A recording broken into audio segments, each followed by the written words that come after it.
Hey, I'm Andy with Tennis Warehouse, and today we're going to learn how to hit a serve. The serve is arguably the most important stroke in tennis. It starts every point, and when used correctly, it can give you a tactical advantage in the point.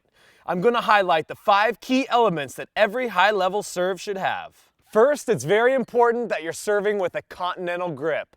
Many people, when they start out playing tennis, use their forehand grip to serve. This is called the frying pan grip or the pancake grip. And people can produce some pretty effective serves with it, but it's going to limit how good and consistent your serve can be.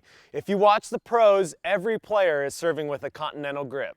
The easiest way to find your continental grip is to take the racket in your opposite hand like so, take the V of your dominant hand, and work it down the beam of the racket, all the way down to the grip, and that should be your continental grip. This should be the way that you would hold a hammer, and the V of your hand should rest on the left bevel of the grip.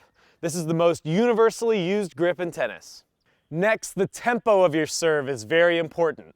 You always want to think slow to fast. So when I'm starting my serve, I want to start very calm and balanced, and you want to start with a ritual that you can repeat every single time you serve. And what that's going to do is help you get focused and balanced before every serve. For example, I like to bounce the ball 7 times before my first serve and 3 times before my second serve. And I want to do so with my feet lined up so that if I were to draw a line from my back foot and to my front foot, it would point at the net post in front of me.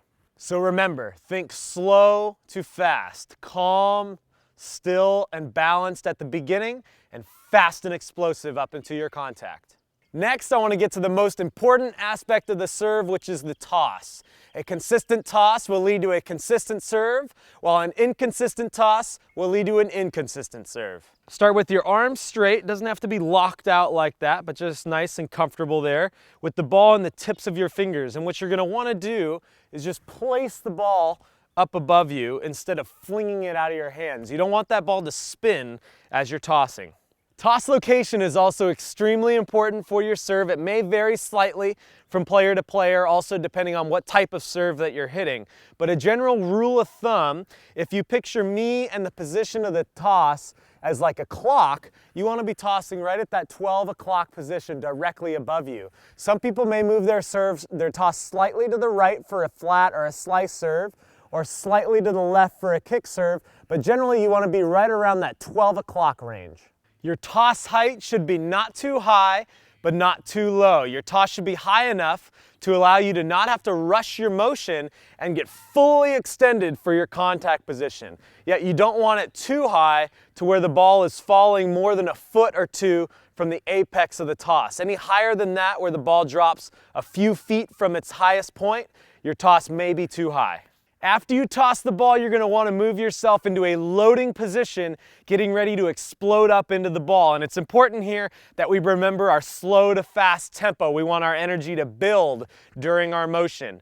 As you do so, your left arm should still be fully extended from your toss. That's going to help keep your left side of your body up. And your knees should be bent, ready to explode up into the ball.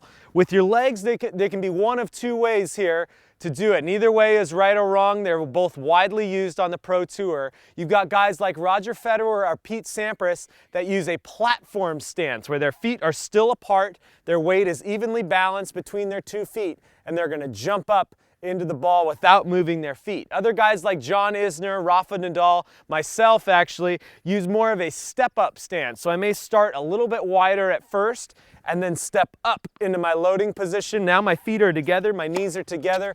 Once again, my weight is balanced evenly between the 2 legs, and I'm ready to explode up into the ball. So your knees are nice and bent, you're ready to explode up into the ball, your left arm is extended, and now the position of your racket is extremely crucial here. So with that left arm up, you want your racket to be really close to your face right here. And what that's going to do, you want to get kind of in a position where you would throw a baseball or a football if you didn't have a racket in your hand, kind of right by your face there. And what that's going to allow you to do is really generate lots of racket head speed up into the ball. The most commonly taught mistake here is to get into that loading position with your racket scratching your back. okay? And you'll eventually get to that point, but you don't want to load to there because now you've got no momentum up into the ball and you can't generate racket head speed. You want that racket right here so that as you explode up, you're going to drop the racket and generate racket head speed up into your contact. Finally, we're ready to explode up into the ball for contact. You're in your loading position, and now this is going to be the fastest part of your motion as you go up into the ball.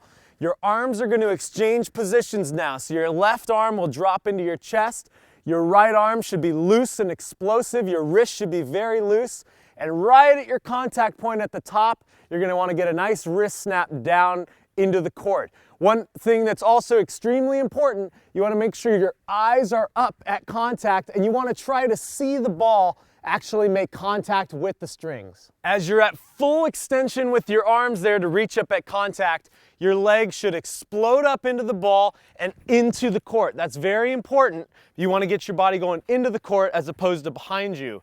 When you do so, you're going to explode up, land on that front leg there, and your back leg will kick up behind you, and that's going to kind of counterbalance you. Make sure I'm really balanced. From that point, you're going to want to recover quickly and get back into your ready position as quick as you can for your next shot. And that's the basics of the serve. Be sure to check out our YouTube channel for more Tennis Warehouse Academy videos for more helpful tips. Thanks for watching.